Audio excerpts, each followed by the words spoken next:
Service to unification, unity, oneness, and there's nothing better to come together than in the vibration of music. Yeah. So thank you, J.O. Vibration. So our theme this month has been about the ultimate power tools. And we know that power tools help us speed up and fix things in our lives. And we also have other power tools, and that's spiritual power tools. And I hope that we're using them because they can move us through all kinds of situations, through all kinds of circumstances in our lives. When we need them, we are to use them. And Emma Curtis Hopkins, who I spoke of last week and I continue, is a woman who knew about the power tools of life. So she wrote this: we have unlimited power. If we do not use that power, it does not alter the fact that it is our inheritance. It's always there. It's like the law of electricity. It is always there. Are we using it? So it's all about using our spiritual tools. And last Sunday we talked about the power of enthusiasm, the recognition of the presence of God within, and activating, stirring up that power by proclaiming God as expressed through our good. And she did so, Emma did so, in her Scientific Christian Mental Practice book. And today our spiritual power tool is the power tool of faith. Now, perfect for today. Not just any faith, though. Not just any faith, but faith rightly placed. Because our faith is either the source of our power or the cause of our distress. Hear that again, because I'm going to repeat that one again. Our faith is either the source of our power or the cause of our distress. What do we have faith in? I've heard people say, well, I just need a little bit more faith. Or if only I had more faith in this. Those statements are actually quite inaccurate. We always have enough faith. There is more than enough faith. In fact, we have an enormous amount of faith. The question is, what do we do with our faith? What are we focusing on in our faith, with our faith? In Science of Mind, Ernest Holmes wrote, someone has said that the entire world is suffering from one big fear, the fear that God will not answer our prayers. Let us analyze, he writes, the fears which possess us. The fear of lack is nothing more than the belief that God does not and will not supply us with whatever we need. Where's your faith? That's right. The fear of loss of health, loss of friends, loss of property, all arise from the belief that God is not all that we claim. Omniscient, omnipotent, and omnipresent. So what then is fear? Nothing more or less than the negative use of faith. Faith misplaced. To correct all the evils of the world would be but to have faith rightly placed. A faith that lays hold of the beneficence of God, the unity of all life, and the integrity of the universe. So let me just say that last bit, just again. To correct all evils of the world would be but to have faith rightly placed. A faith that lays hold of the beneficence of God, the unity of life, and the integrity of the universe. Very powerful, very powerful. Because ministers talk a lot about the faith in God. I've talked a lot about the faith in God, but we move it to the faith of God because that is so much more powerful. So much more powerful, the faith of God. Not in something, but of something. Have that faith that the divine has. That is so powerful because that is it really is a really big general statement. And this morning I want to get really specific by looking at three ways that we can place our faith in God. Because the power lays in these three ways. And the first one is one of my favorites, or they're all my favorites, but the faith in the idea that the universe is conspiring for our good. Yes.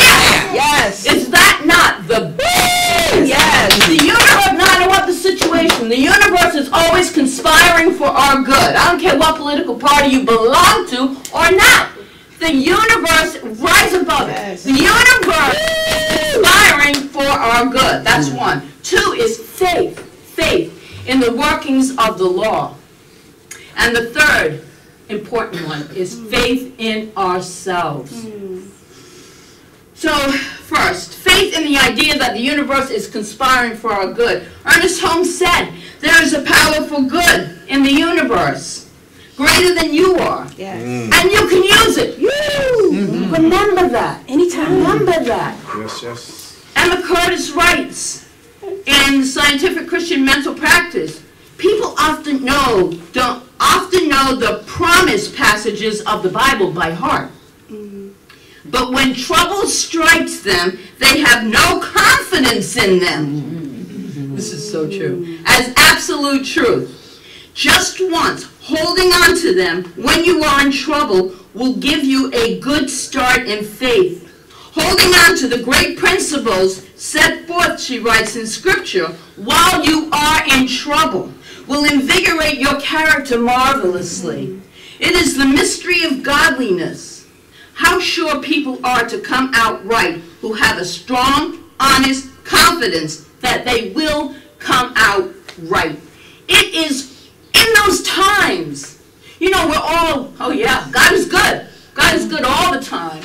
I believe in the power of unity. I believe in the power of God, but then let something go wrong. You let that rug get pulled out from under you.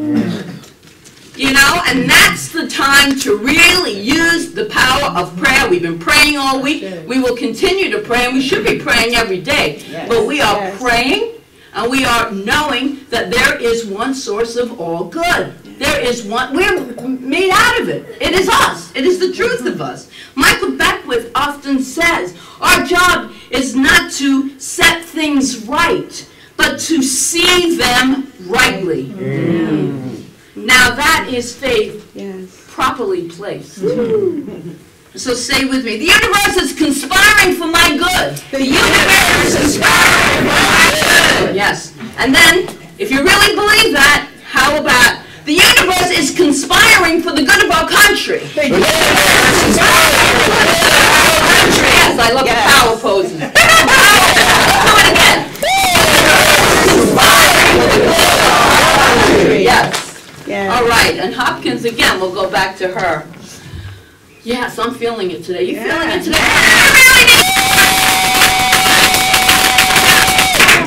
So Hopkins writes this, God is life. Thus we are to have a confidence in life as the outcome. Life will win. We must be firm on this point. God is truth. We must believe that the truth about the good will always act. We must be sure of it. That's faith rightly placed. Moses said, be firm. Paul said, stand. Jesus said, thy faith hath made thee well. They're all faith rightly placed. Yes, there is a power for good in the universe. Do you have the real faith to believe that? Yes. It is moving away from the belief in duality that anything has any power over us in true reality. It may look that way in our human existence, but in true reality, does anyone have any true power over us?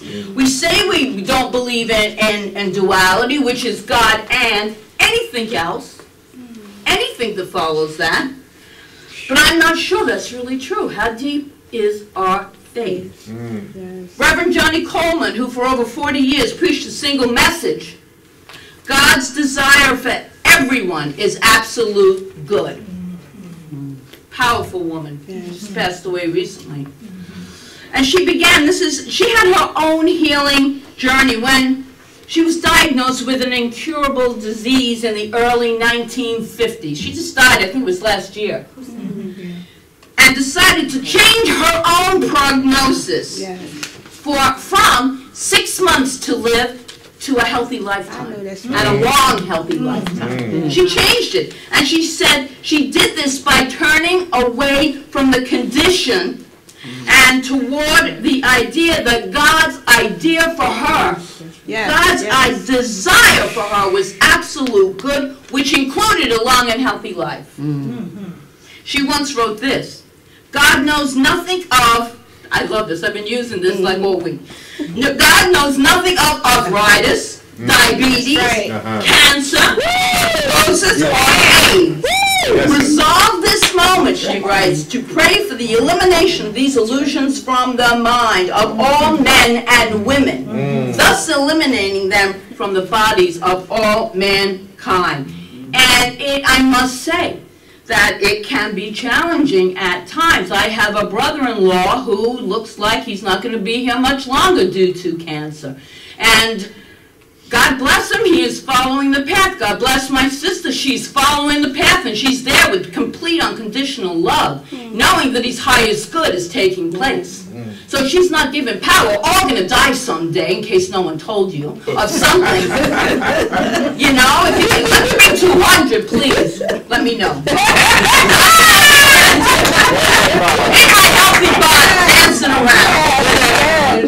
So an eccentric philosophy professor gave a one-answer exam after a semester of dealing with a broad array of topics. The class was already seated and ready to go when the professor picked up a chair and put it on the desk, plopped it right down, and wrote on the board, using everything that we have learned this semester, prove that this chair does not exist. Fingers flew, erasers were erasing, people were filling up all kinds of 30 pages of answers and furiously writing to get this 1 hour exam and really get everything in it, to refute the existence of that chair. One member of the class, however, was up and finished in less than a minute. Weeks later, when the grades were posted, the rest of the group wondered how he could have gotten an A when he had barely written anything at all. His answer consisted of 2 words. What chair? What arthritis? What diabetes? What cancer? What tuberculosis?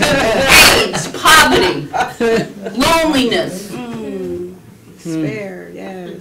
We often struggle trying to find all the reasons we have for this fear. So we're in the fear because we know that what we focus on grows.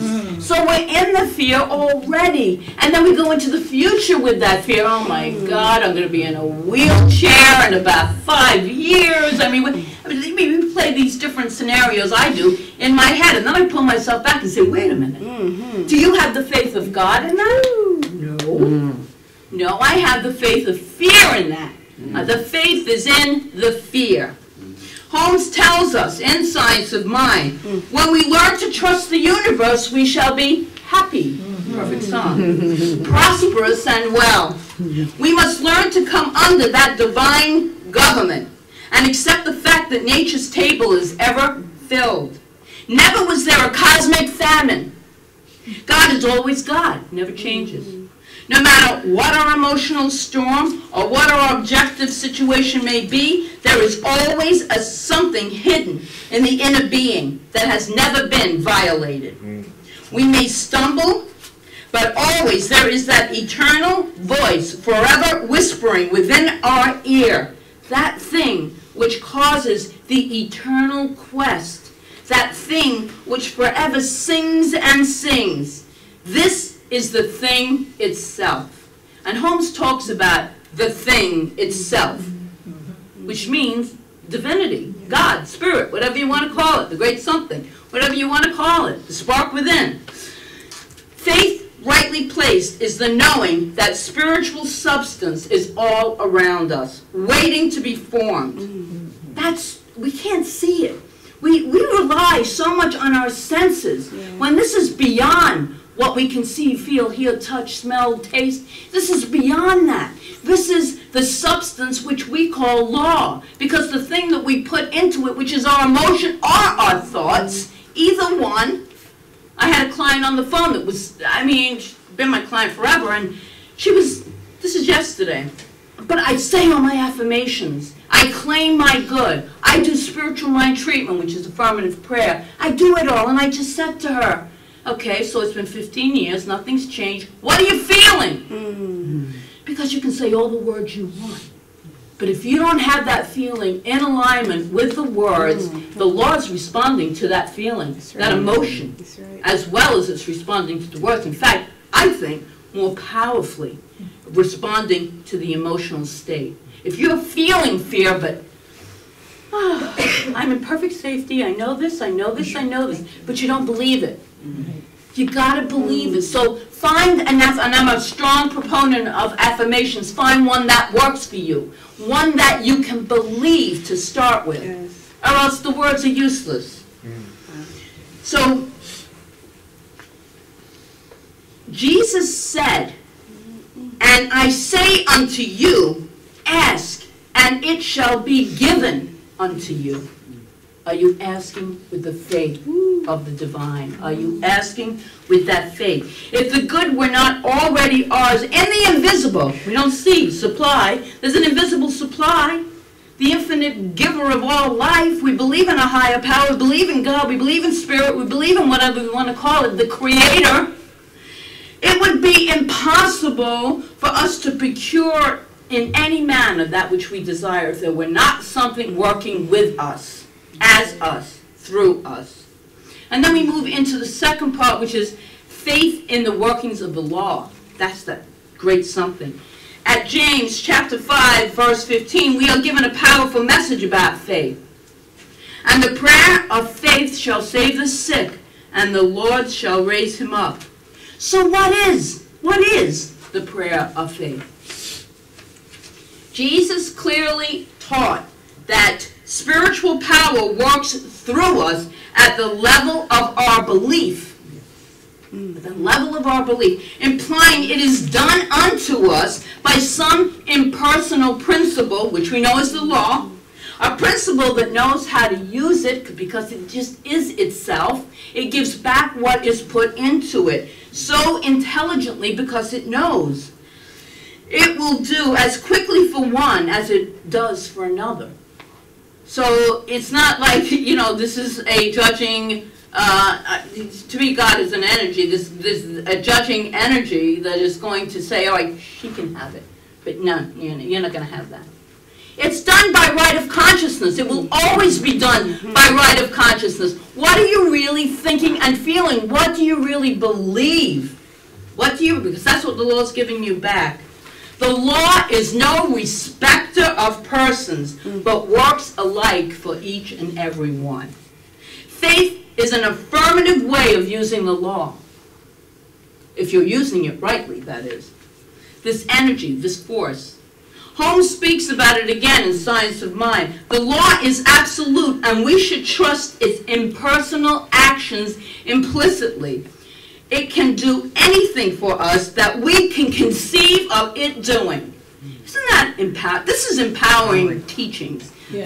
The spiritual teachings of New Thought, or, you know, the ancient, it's called New Thought, Ancient Wisdom, because the truth never changes. You know, it doesn't change. Maybe, you know, different people change what's saying it. They're all saying the same thing, that you are a powerful being that creates your own life. You create it, and stuff happens. All right, so it happens. And don't get stuck in the, it happens, what did I do wrong? You know, that whole thing of, what was I thinking? What was I feeling? No, it is what it is. How do I move forward from this? That is empowering. That in and of itself is empowering. Most people do not believe, do not deliberately offer thought. Instead, they let the thoughts drift to whatever is happening around them. So, again, it is a discipline, a practice to take charge of what we're thinking. If a body doesn't feel right, then go to what are we thinking? This triggering to what we're feeling, which is coming up from our subconscious. When was the last time you used affirmative prayer or simply asked the universe? Because it is something to know it, and then a whole nother thing to absolutely use it. And you can use it for everything, meeting a new person, a new job, a new whatever it is. Use prayer first. Know that there is a source for good, and that source for good, you are within it because it is the truth of your being. It's the truth of everyone's being. Everyone's being. No one left out. Okay. Yes. Because it is, you know, it's all for the same thing.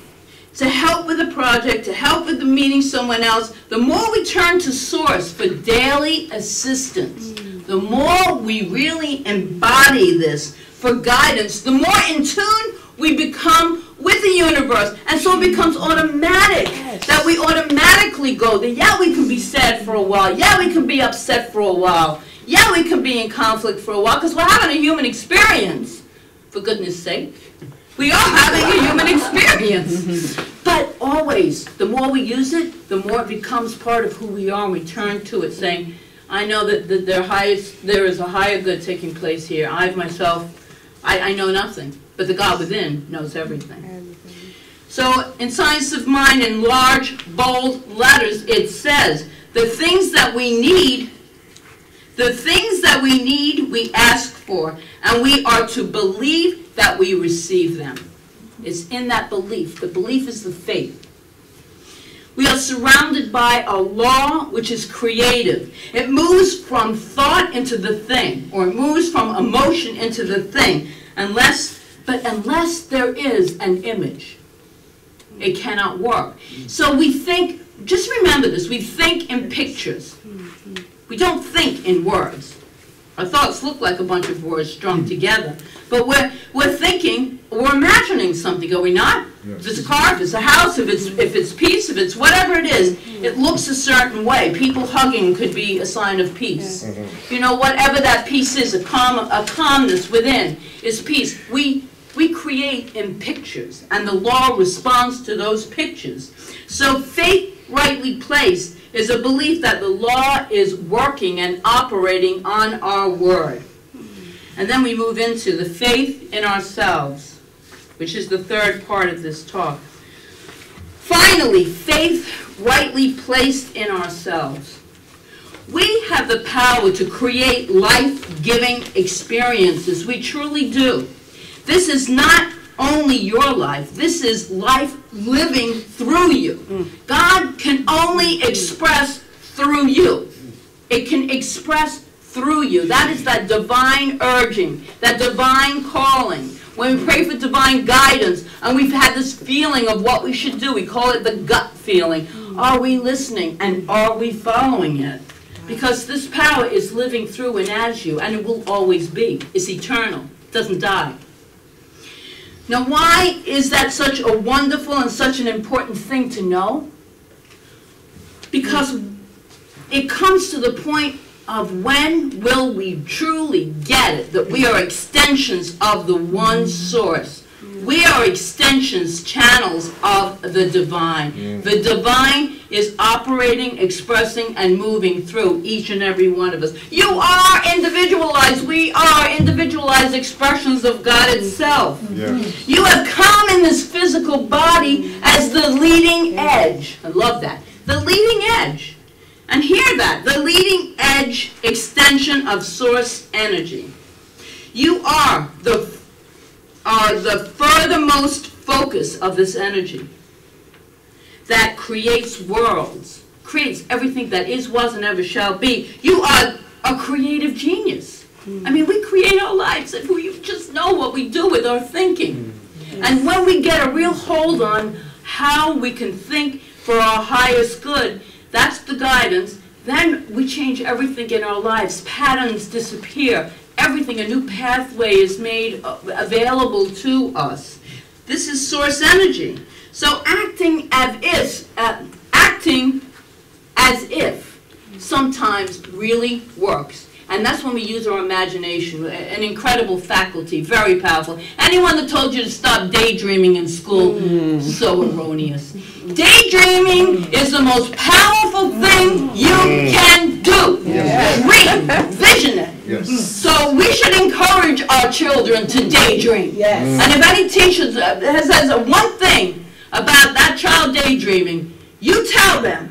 Grandma's after them. He's creating his life. Yes. He's got a vision. This daydreaming is a gift. It's a faculty which is so much higher than our senses. You are so powerful, so powerful. So move in the direction of your dreams. Move confidently in the direction of your dreams. Because faith without works is dead. Say that again. Faith without works is dead. Okay? It goes nowhere. You got to follow the intuitive voice. We got to follow. We got to have some kind, even if it's in our mind, a following, creating more ideas. Works with faith. Well, in the words of Meister Eckhart, a German mystic from the 12th century, he wrote in the 12th century, "There is nothing else a man can do that is so beautiful as to put complete trust in God. God never failed anyone who trusted him greatly, but rather through him God does great things." So this divine spark within us does great things when we allow it, when we believe in it, when we have faith in it. So I asked this morning, does your faith move mountains? Or mountains move your faith? It's not the power of your faith that moves those mountains, but the faith in the power of God as expressed through the universe conspiring for your highest good, the absolute workings of the law, you as an expression of the divine. So here's a very short poem that we're going to know that we are rightly placing our faith in. Doubt sees the obstacles. Faith sees the way. Doubt sees the darkest night. Faith sees the day. Doubt dreads to take a step. Faith soars on high. Doubt questions who believes. Faith says, I. Yes. I have nothing else. And so it is.